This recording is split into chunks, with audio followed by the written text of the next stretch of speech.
I'm getting off the Pittsburgh light rail at Wood Street Station, and my end destination is the Heinz History Center about a half mile to the northeast. To get from here to there, I essentially have three options. I could walk, which would take about 15 minutes, or I could take a bus about halfway there and then walk, which would take anywhere from 9 to 11 minutes starting when the bus arrives. Really, no time saved at all, especially since the bus doesn't go directly to the museum entrance. I could also use a rideshare app, but that would cost over $10, which is kinda silly because the light rail trip costs less than $3. Essentially, nothing is super convenient. This is what urban planners refer to as the last mile problem. The challenge of getting people in between fixed modes of transit, such as a bus or light rail, and their final destination. You can't just run a transit to every single location that people want to go to, after all. So, how do you solve the problem? Well, the city of Pittsburgh decided to tackle this problem head-on in the wake of the COVID-19 pandemic. While their new transit may have made a dent in the last mile problem, it found itself at odds with several advocacy groups and its own users, and was ultimately killed not by some strong act of advocacy or a decisive measure from City Hall, but rather by run-of-the-mill bureaucracy, leaving a confusing lesson in its wake. This is the story of spin scooters in Pittsburgh, and how we should and shouldn't solve the last mile problem. Rentable electric scooters, or e-scooters, have been a thing since 2016, when they were introduced in Singapore. By 2017, they'd made their American debut in Santa Monica, and within a few years, scooters from multiple companies were popping up all over the United States. These proved especially popular during the COVID pandemic, when people wished to avoid public transportation or congregating indoors, and sought outdoor options instead. But Pennsylvania never got to join in on the fun, because according to the state's vehicle code, electric scooters were banned on public roads. Enter the city of Pittsburgh's Move PGH initiative, which began in the summer of 2021 after a 2-year planning process. Folks at City Hall realized that 40% of trips taken within the city of Pittsburgh were less than 2 miles, and 1/4 of Pittsburgh residents didn't own cars, creating a need for accessible, affordable short-distance last-mile transit solutions. And solutions they had aplenty. The plan was to integrate Port Authority buses, zip cars, moped rentals, rideshare, bike share, and a new electric scooter program into the transit app, center many of these around so-called mobility hubs, and place all of these in close coordination with City Hall, giving Pittsburgh a multimodal short-distance transit network. The whole project was funded primarily by the Richard King Mellon Foundation. Between them and the World Resources Institute, the city wound up with $700,000 to invest in micromobility. Port Authority CEO Catherine Kellerman was on board with the new program, saying that while the city's light rail and bus networks provided a backbone of transit, she was happy that riders had so many other reliable options for transportation. Lawmakers in Harrisburg made an exception to the state's vehicle code and signed off on a 2-year pilot program for scooter sharing in Pittsburgh. While many American cities had opened their doors to all sorts of electric vehicle options, Pittsburgh chose to partner exclusively with Spin Scooters, a 2017 startup based in San Francisco and owned at the time by the Ford Motor Company. On July 9th, 2021, the first bright orange scooters hit the streets of Pittsburgh. Users could use the Transit app or Spin's own app to locate a scooter, at which point they could scan a code on board to unlock it. First-time users would be presented with a list of riding rules, along with a quiz to make sure they understood what they'd read. Riders had to be 18 or over, and carrying multiple people on a scooter was prohibited. Once a rider unlocked a scooter, they could pilot it anywhere they wanted, or at least on any street that had a maximum 25-mile-per-hour speed limit or bike lanes. Riding on sidewalks was prohibited. Certain areas were geofenced, causing scooters to shut off and play an alarm until they were removed. 15 miles an hour was the fastest riders were allowed to go, with speeds reduced to 10 miles an hour on trails, such as those along the riverfront. Riders would be charged a base fare of $1 for the ride, plus 39 additional cents for each minute of travel. When done, riders had to park scooters in the street, perpendicular to curbs, or else by a bike rack, and then confirm their parking job with a picture. Riders could also park scooters at designated charging docks, which were set up near subway stations and major transit hubs around the city. These gave riders $1 off their next ride as a reward for parking there. Within the first week of operations, complaints began rolling in. Several scooters had been found parked in bike lanes, nearly causing a collision with a cyclist.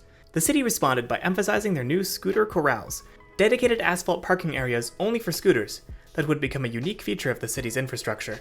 Even so, as the summer wore on, and 1,000 orange scooters descended on 412 like spotted lanternflies, Spin reported issuing over 100 warnings to riders who had violated their rules, ranging from reckless riding to poor parking to underage riders. 311, Pittsburgh's non-emergency response department, was flooded with complaints about scooters on Twitter. Spin scooters littered sidewalks, blocked bike lanes, barricaded accessible curbs, and sometimes were seen tipped over, getting in everyone's way. Reports would later surface of spin scooters found in the city's rivers.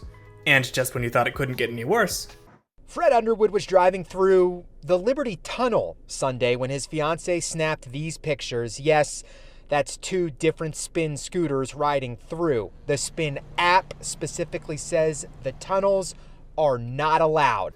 Riders in violation of Spin's policies would be given 4 chances to correct their behavior. The first violation would be met with a warning, the second would merit a $10 fine, the third a $25 fine, and the fourth would result in banishment from the system. According to Spin representatives, riders usually never made it past the second warning. By summer's end, over 600 scooter-related complaints had been filed. City Hall codified Spin's ridership policies into city law on September 14, 2021, though it's unclear what effect this had on enforcement. Still, over 90,000 rides had been made on Spin scooters by this point, with 1.5 to 4.3 thousand trips taken per day, and the highest usage on Saturdays. As more and more people started riding, it really looked like the Spin scooter was going to be the solution to Pittsburgh's last mile problem. But some people weren't as enthusiastic, and they had every reason not to be.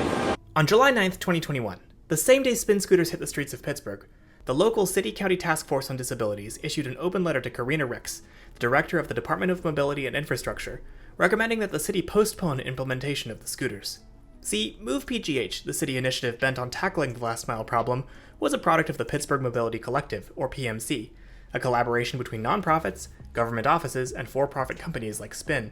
What PMC was missing, argued the task force, was community representation, especially from the disability community, which made up 15% of the city's population and often experienced the last mile problem most severely. Title II of the Americans with Disabilities Act says that any public service or program, when viewed as a whole, must be in some way accessible. But outside of the Port Authority, none of Pittsburgh's last mile solutions were. We are asked to accept a system designed to be inaccessible, the task force wrote, and then, as usually happens, have the burden shift to us to find ways to retrofit or modify that system and find the funds to make that possible. This letter was not enough to sway the Pittsburgh Mobility Collective. Neither was a report titled Mobility for Who, released in February 2022 by Pittsburghers for Public Transit, the city's transit rider advocacy group. The 35-page document contained an entire chapter related to the Spin scooter deployment, and they did not tread lightly. They criticized scooters' propensity to block accessible sidewalks and curbs when parked improperly, their limit of 220 pounds excluding anyone over that weight, and their need for balance excluding many for whom this would be an issue, such as the elderly. Spin required users to wear helmets, but this rule was never enforced. While Spin was willing to mail helmets to riders for just the cost of shipping, they had never promoted this in the app, or through distribution events in the city. And then there was the fact that scooters were just plain expensive. PPT calculated that a 1-mile journey would cost a rider about $4.82, including the time it took to wait for traffic and lights. Riders could also apply for discounted trips through the Spin Access program, but PPT pointed out that this wasn't advertised, and the organization had to personally contact Spin to even figure out what the discount was. As it turned out, Access riders could unlock a scooter for 50 cents, plus 10 extra cents a minute, resulting in a 1-mile ride costing $1.50, more affordable for some. This would eventually be reduced to the low price of free in May 2023. But even this was not a foolproof solution, because a lot of Pittsburgh's lower-income neighborhoods, such as the Hill District, Hazelwood, and Beltshoover, featured steep elevations and faulty sidewalks, hazardous conditions for scooters with weak motors. By July 2022, the midpoint of the Move PGH initiative, 8,104 trips had been made on Zipcars, 11,252 had been made on Scooby mopeds, which would be shut down a month later, and 82,022 trips had been taken on the city's docked bike share. By contrast, Spin scooters had been ridden 576,726 times, over a cumulative 753,233 miles, enough to circle the equator over 29 times. 55% of these trips were under 1 mile, and 78% under 1.5 miles. In line with PPT's fears, flatter areas like downtown and Oakland saw the most trips. 152,785 unique users had ridden scooters, equivalent to almost half of Pittsburgh's urban population. In this report, the city's Department of Mobility and Infrastructure maintained their goal of creating a more affordable, equitable, and accessible mobility ecosystem. But PPT and the City-County Disabilities Task Force remained unmoved. Along with disability advocacy group Access Mob Pittsburgh, they released a joint statement. Because of the persistent, unresolved issues around scooter accessibility, safety, affordability, environmental sustainability, and accountability, our organizations believe that the Move PG8 pilot should not be renewed. Paul O'Hanlon, a retired lawyer, wheelchair user, and chief signature of the original letter to the city government, continued to emphasize the accessibility problems he and others faced from the scooters. Spin countered that any improperly parked scooter would be removed within 60 minutes of a report, but for many, this just wasn't enough. As Move PGH wound down in the spring of 2023, Spin issued a report on its usage, which had amounted to almost 1 million trips. 48% of users had ridden Spin to commute, 45% to see family and friends, 23% for dining out and shopping, and 19% for essential errands. 3% of trips ended in an initial parking warning, with 8% of first offenders receiving a second warning. While they claimed that no fatalities had occurred on the system, local resident Caitlin Chertick set the record straight after the report was made public. The previous February, her brother Lawrence had been riding a Spin scooter home at night when he hit a pothole. The subsequent injury from this collision killed him within hours. Since the incident was never reported in the Spin app, it had evaded the official database. Needless to say, Caitlin joined the crowds campaigning for Spin to leave Pittsburgh, even starting a Change.org petition that garnered over 200 signatures, and she was among several people speaking out against the system during and around an April town hall meeting.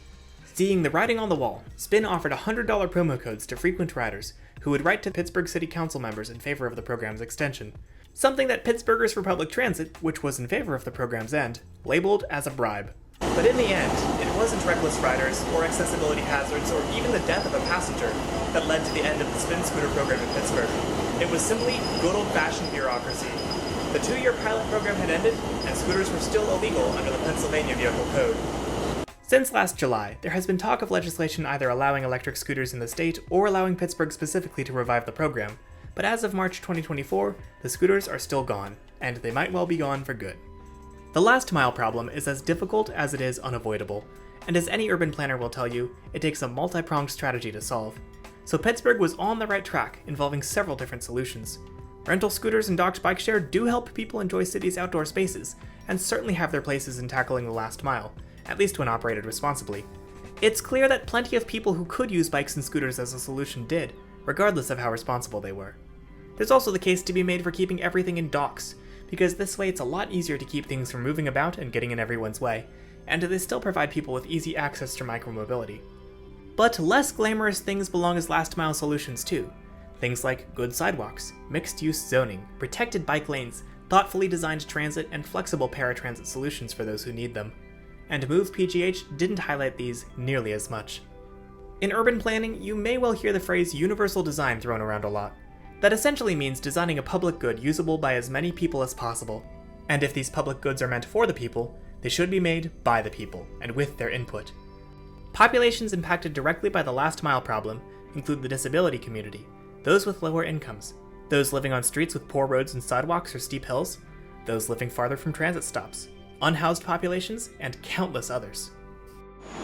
And if you're serious about solving the last mile problem, those stakeholders need to be part of the solution, because anyone who's traveling that last mile should have a say in how they do it. Hey everyone, and thank you so much for watching this video. In case you couldn't tell, the style of this video was a loving imitation of my friend Alex Davis. Please go check out his channel.